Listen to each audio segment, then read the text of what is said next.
नमस्कार संस्कृत के प्रिय विद्यार्थियों, आप सभी का बहुत बहुत स्वागत है मैग्नेट ब्रेन्स हिंदी मीडियम पर। मैं पंकज तिवारी। जैसा कि मैंने आपसे वादा किया था कि मैं जल्दी से जल्दी आपको अगले पाठ का अभ्यास लेकर के आऊंगा, तो आप लोग सजग हो जाइए, तैयार हो जाइए। आपका पाठ ये चलेगा चत्वारो वेदा, उसका आज हम ये भाग लेकर के आए हैं, अभ्यास मौखिक। तो आप मौखिक अभ्यास को करेंगे। देखिएगा, कक्षा 9वीं संस्कृत बिहार बोर्ड, चत्वारो वेदा चतुर्थ पाठ।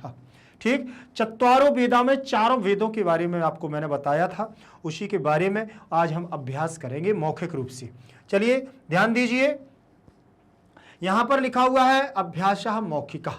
देखें, सबसे पहले लिखा है अभ्यासः मौखिकः। ध्यान रखना है इस बात का। इसमें सबसे पहले लिखा है प्रश्न नंबर 1, उत्तराणि वदत्। अब उत्तराणि वदत्, आप लोग ये देखते हो कि किताब में ये लिखा रहा है उत्तराणि वदत्, आखिर ये कैसे आ जाता है? तो उत्तराणि देखो, जैसे उत्तरम, ये मैं आपको जैसे बता रहा हूं, ये आपने प्रथमा विभक्ति है। कौन सी है?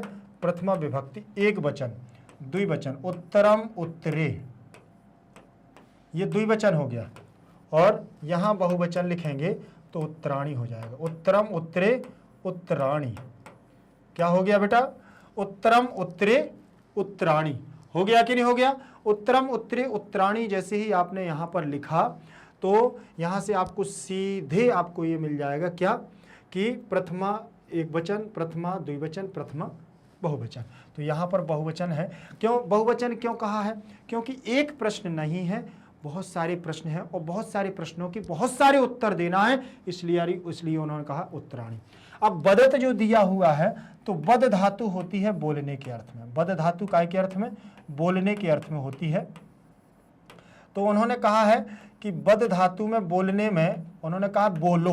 बोलो कहा है तो आदेश दिया है। जैसे हमने कह दिया यहां रखो तो ये आदेश है, यहां से जाओ तो ये आदेश है, बैठो ये भी आदेश है। ठीक, तो आदेश का मतलब होता है जैसे किसी चीज को, किसी की आज्ञा देना। तो आज्ञार्थक लोट लकार, कौन सा लकार है? लोट लकार। लोट लकार आज्ञार्थक है ये, ठीक है ना? तो लोट लकार आज्ञार्थक के आधार पर वद धातु से ये हमारा जो बनेगा, ये कहां पर बनेगा? आपका मध्यम पुरुष बहुवचन में बनेगा। कैसे? अत अताम अन, फिर बनेगा आ तम ता। तो ये बना हुआ है हमारा क्या? वदत बनेगा वद, वदतम, वदत, उत्तम पुरुष, मध्यम पुरुष का बहुवचन रूप है। ठीक, उत्तराणि वदत्, उत्तरों को बोलो। अब इसमें देखेंगे, अब इसमें हम आगे चलेंगे जब, तो उन्होंने ये कहा है कि अस्माकं प्राचीनः संस्कृति कुत्र सुरक्षिता अस्ति। अस्माकं माने, अस्माकं क्या है? अस्माकं अस्मद का रूप है, षष्ठी विभक्ति का बहुवचन रूप है, अब वो सॉरी एक वचन रूप है अस्माकं। ठीक, अस्माकं माने हमारी, ठीक, और बहुवचनांत रूप है षष्ठी का बहुवचन। अस्माकं माने हमारी, प्राचीन माने प्राची पुरानी, संस्कृति माने संस्कृति।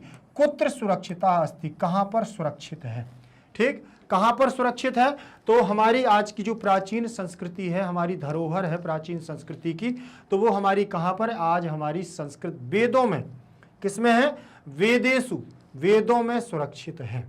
आज हमारी जो संस्कृति है, आज हम जो पुरानी संस्कृति को अपना रहे हैं, जो हर चीज का प्रमाण हमें मिलता है, वो पूरी संस्कृति कहाँ से मिलती है? हमें वेदों से मिलती है। अब कैसे मिलती है आपको मैं बता दूं कि जो हमारे यहाँ पर शिक्षा पद्धति चल रही है, ये गुरुकुल पद्धति के आधार पर चल रही है।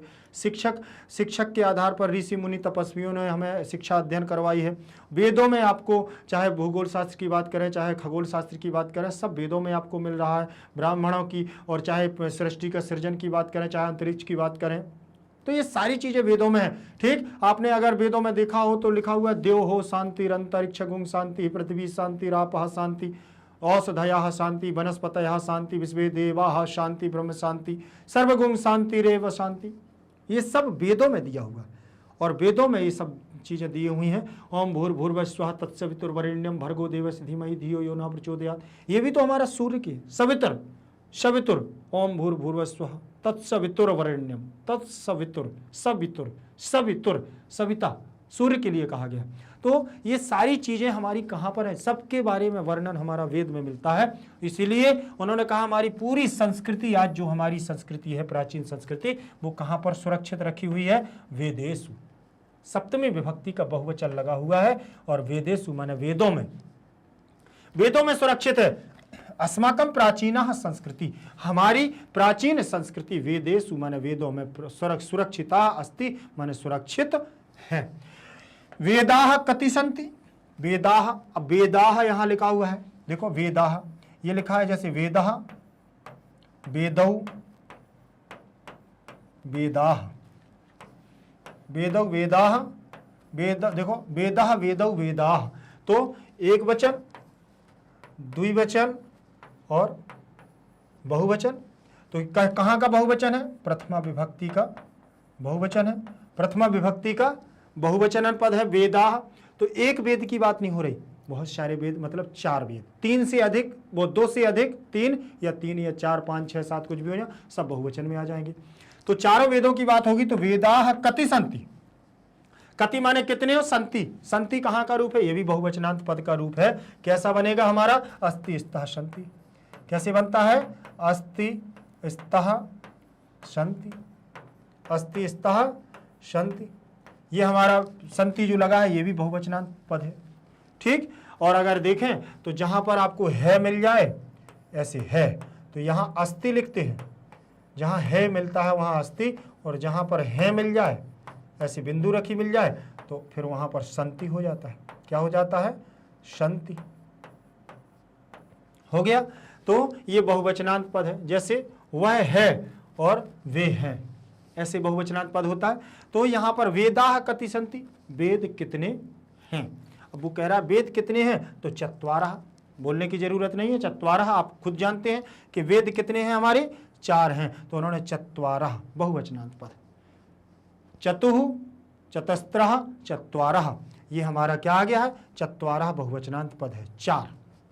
ठीक है ना, 1 से लेकर के 4 तक की संख्याएं तीनों लिंगों में, तीनों वचनों में चलती हैं। ठीक, चलिए वचनों में क्या है, वचन में तो ये 4 संख्या हमारी बहुवचनांत ही रहेगी, 1 संख्या एक वचन में, 2 संख्या द्विवचन में, बाकी 3 के बाद सारी बहुवचन में आती हैं, बहुवचनांत संख्याएं हैं।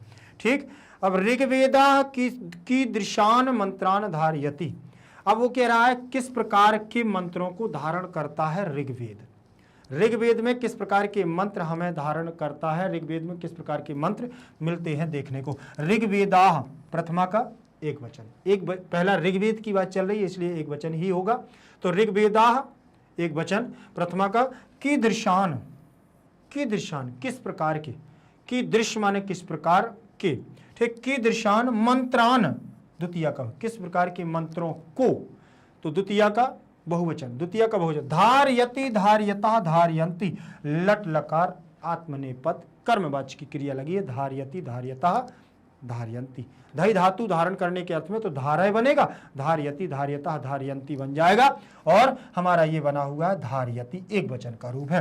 तो वेद हमारा एक वचन है, इसलिए क्रिया भी एक वचन की है, कर्ता अगर एक वचन का है तो क्रिया भी एक वचन की ही होगी। तो यहाँ पर ये एक वचन का तो ये एक वचन की, अगर ये हमारा बहुवचन का तो ये बहुवचन का, देखो कर्ता के अनुसार क्रिया हमारी चलती है। कर्म वाच्य में बस हमारी क्या है, क्रिया कर्म के अनुसार चलती है, कर्तृवाच्य में कर्ता के अनुसार क्रिया चलती है। ध्यान रख लेना, यहाँ अस्माकम लगा हुआ है, ठीक, वहां अस्ति लगा हुआ है। यहाँ ऋग्वेदा एक वचन है, यहाँ धारयति एक वचन है। ठीक, तो किस ऋग्वेद में हम किस प्रकार के मंत्रों को धारण करते हैं, तो देखो आपने देखा होगा ऋग्वेद में प्राचीनतम माना मंत्राना धारयति, ठीक, प्राचीन पुराने से पुराने मंत्रों को इसमें धारण किया गया है। ऋग्वेद में सबसे प्राचीन मंत्रों को धारण किया गया है, और इसमें आवाहन के लिए मंत्रों को रखा गया है, देवताओं के आवाहन के लिए प्राचीनतम माना, प्राचीनतम सबसे प्राचीन मंत्रों को इसने धारण किया हुआ है, किसमें, ऋग्वेद में, प्राचीनतम माना। इसके बाद फिर दिया है ऋग्वेदे कति सूक्तानि सन्ति। अब यहां से आपकी परीक्षण होगा, आपकी परीक्षा होगी कि आपने पाठ को कितने अच्छे से पढ़ा है। कमेंट सेक्शन में आपको लिख करके जरूर बताना है कि इस प्रश्न में कितने सूक्त हैं। देखिए ऋग्वेद में कितने सूक्त हैं, कमेंट सेक्शन में आपको लिखना है। अगर आपको बनता है तो कमेंट सेक्शन में लिखना है, नहीं बनता है तो भी आपको लिखना है कि सर मुझसे नहीं बनता है, मैं टाइम से नहीं आ पाया, या कुछ भी जो भी आपका इशू हो, जो भी कारण हो वो भी लिखना है। और अगर आपको अच्छा लग रहा हो वीडियो तो लाइक करना है, ठीक है ना, और सब्सक्राइब नहीं किया है तो सब्सक्राइब भी कर लेना है, ध्यान रख लेना इस बात को। ठीक, वेदे कति सूक्तानि सन्ति, वेद में कौन से, ऋग्वेदे ऋग्वेद में कितने सूक्त हैं? तो कितने सूक्त हैं इसमें? 1028।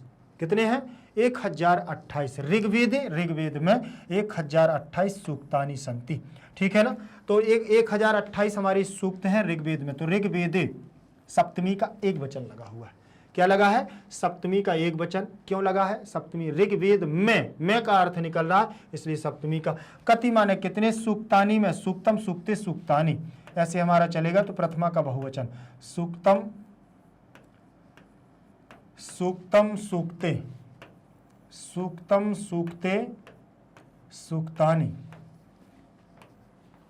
सूक्तम सूक्ते सूक्तानि, यह हमारा बहुवचनांत पद है सूक्तानि। ठीक है ना? सूक्तम सूक्ते सूक्तानि बन गया ना सूक्तानि।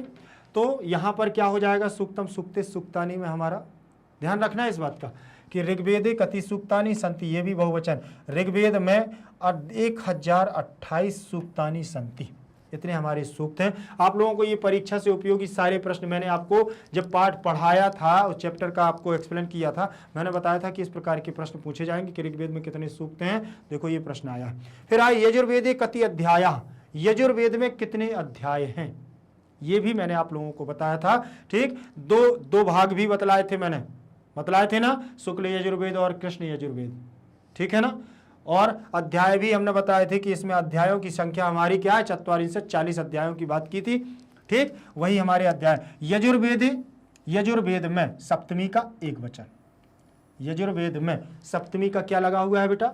एक वचन। जैसे रामः रामम रामेण रामाय रामात रामस्य रामे हे राम, रामे आया ना सप्तमी वचन में, सप्तमी के एक वचन में। फिर यजुर्वेदः यजुर्वेदम यजुर्वेदाय यजुर्वेदात यजुर्वेदस्य यजुर्वेदे, आएगा कि नहीं आएगा? तो यहां हो जाएगा हमारा क्या? सप्तमी का एक वचन। कति माने कितने? अध्याया में रामः रामौ रामाः, तो अध्यायः अध्यायौ अध्यायाः, प्रथमा का बहुवचन। सन्ति माने है बहुवचनांत, अस्ति स्था सन्ति। यजुर्वेदे सप्तमी का एक वचन। चत्वारिंशद, चत्वारिंशद माने 40, चत्वारिंशद का मतलब होता है चत्वारिंशद, चत्वारिंशद, त्रिंशद, 40। ठीक है ना? 40 अध्यायाः सन्ति, 40 अध्याय हैं। बहुवचनांत पद है यहाँ पर, देखें ये बहुवचनांत है, प्रथमा का ये बहुवचनांत है, ये बहुवचन है, ये बहुवचन है, और चत्वारिंशद तो बहुवचन है ही यजुर्वेद में, प्रथमा का एक वचन लगा हुआ है। ठीक, यजुर्वेद। यजुर्वेद में कितने अध्याय हैं? 40 अध्याय। ठीक है ना? ऋग्वेद में कितने सूक्त हैं? 128, वो 1028 हमारे सूक्त हैं। ठीक, फिर लिखा हुआ है वेदांगा नाम नामानि वदत, वेदों के अंगों के नाम बतलाओ। नाम है वेदों के अंग, आप लोगों ने अगर ध्यान से पढ़ा हो तो शिक्षा, कल्प, निरुक्त, ज्योतिष, व्याकरणम, छंद, षड्वेदांगानि। कितने हैं? कल्प है ना, कल्प, शिक्षा, निरुक्त, ज्योतिष, व्याकरण और छंद। ठीक, ये हमारे 6 अंग हैं। देखो वेदांगानाम नामानि सन्ति, शिक्षा कल्प व्याकरण निरुक्त छंद ज्योतिषम च, शिक्षा कल्प व्याकरणम निरुक्तम छंदम ज्योतिषम च, बताया ना। 6 हमारे क्या हैं? 6 हमारे वेदों के अंग हैं। और देखो वेदांगानाम, ये हमारा देखो लगा हुआ षष्ठी का बहुवचन। नामानि, नामम नामे नामानि, प्रथमा का बहुवचन। सन्ति, अस्ति स्था सन्ति, बहुवचन पद लगा। ये बहुवचन, ये बहुवचन, ये बहुवचन, क्योंकि सब बहुवचन है। अंग अंग कितने हैं? 6 हैं, इसीलिए तो बहुवचन है। ठीक है ना? अब शिक्षा, शिक्षा हमारा क्या है? वेदों का अंग है। आज जो हम ग्रहण कर रहे हैं वो किसका अंग ग्रहण कर रहे हैं? हम आज पढ़ने की चेष्टा कर रहे हैं, हम आज जो पढ़ने की चाह कर रहे हैं, हम लोगों को फर्स्ट से लेकर के पूरा मास्टर डिग्री तक पढ़ना है, वो कहाँ के लिए पढ़ रहे हैं? शिक्षा से ही पढ़ रहे हैं ना, शिक्षा का अधिगम सीख रहे हैं ना, शिक्षा से ही मनोविज्ञान हमें पढ़ा रहा है और जीव विज्ञान पढ़ रहा है और शिक्षा का आधार मान रहे हैं, सब चीज पढ़ रहे हैं। तो ये सब कहाँ से आया? बोले वेदों से, वेदों का एक अंग है। कल्प, कल्प, कल्प छोटा सा समय के बारे में ज्ञातचीत कर रहे हैं, कल्प के बारे में काल्पनिक चीजें जान रहे हैं, हर चीज के बारे में जान रहे हैं। कल्प, ये सारी चीजें कहाँ से मिल रही? सब वेदों से मिल रही। व्याकरणम, सुलभ सूत्र, व्याकरण, ये कल्प में कल्प सूत्र है, सुलभ सूत्र है, ये सूत्र हम वगैरह जितने भी पढ़ते हैं सब इसी कल्प से पढ़ते हैं। व्याकरण, व्याकरण क्या है? जो हम ग्रामर पढ़ते हैं, चाहे इंग्लिश की हो, चाहे हिंदी की हो, चाहे आप संस्कृत की पढ़ रहे हो, सब कहाँ से? वेदों का अंग है, वेद से ही तो पढ़ रहे हैं। और निरुक्त जो हमारे द्वारा बोला जा रहा है, बोलना, सीखना, पढ़ना, उठना, बैठना, रोना, धोना, जो भी सब है, ये निरुक्त उपनिषदों से सीखा जा रहा है सब। फिर छंद, मात्राएं लगाना, मात्राओं के बारे में जानना, मात्राएं क्या है, इनका उच्चारण क्या है, ये सारी चीजें वेदों से जान। ज्योतिष, भविष्य सीख रहे हैं, फ्यूचर के बारे में जानना चाहते हैं, अपने भविष्य को सुरक्षित रखना चाहते हैं, सिक्योर रखना चाहते हैं, तो सब ज्योतिष बता रहा है, सब वेदों से ही पढ़ रहे हैं। ठीक, सब वेदों का अध्ययन कर रहे हैं, कोई माने या ना माने बात अलग है। ठीक, लेकिन ये सब हम जितना भी काम कर रहे हैं मनुष्य जीवन में आकर के, ये सब किसका है? वेदों का अंग है, सब वेदांग है। वेदांगा नाम नामानी संति शिक्षा कल्प व्याकरणम। अब इसमें सबसे मुख्य क्या है? तो छंदा पादौ तु वेदस्य और मुखम व्याकरणम स्मृतम। मुखम व्याकरणम स्मृतम, जो व्याकरण है यह वेदों का क्या है? व्याकरण है जो इस वेद का क्या है? मुख है। क्या है ये? मुख है। क्यों है मुख? मुख क्यों है? क्योंकि अगर आपका व्याकरण सही रहेगा तो आप हर चीज पढ़ सकते हो, आपकी ग्रामर सही रहेगी तो आप हर चीज पढ़ सकते हो। अगर ग्रामर सही नहीं है और शुद्ध नहीं पढ़ना जानते हो, मतलब आप सब क्या है, चाहे जितना पढ़ लो सब आपका बेकार है। इसलिए व्याकरणम मुखम स्मृतम वेदम, वेदम मुखम स्मृतम। वेद को, वेद के मुख किसको कहा गया? व्याकरण को। और छंदा पादौ तु वेदस्य, छंद क्या है? पैर हैं। जिस प्रकार से हमारे लिए पैरों का होना अति आवश्यक है, पैर ना हो तो हम असहाय हैं, कहीं जा नहीं सकते, उसी प्रकार से मात्राएं अगर आपके पास नहीं है तो आप कहीं भी भाषा में घूम नहीं सकते हैं, भाषा को कहीं आप घुमा नहीं सकते हैं, भाषा की जानकारी आपको नहीं मिल सकती। इसलिए मात्राओं की जानकारी होना बहुत अति आवश्यक है। ठीक, वेदांगानी नामानी वदत, उन्होंने कहा वेदों के अंगों को क्या करो? बोलो। तो यहां पर वेदों के अंगों को भी अपन लोगों ने क्या किया? लिख लिया है। चलिए, ये छोटा सा ही था और ज़्यादा नहीं था, मौखिक रूप था आपका, तो इसको हम लोगों ने पूरा कर लिया है। अगर कहीं पर इसमें समस्या जाए तो बताइएगा। आपको अद्भुत बैच की तरफ से बहुत बहुत धन्यवाद।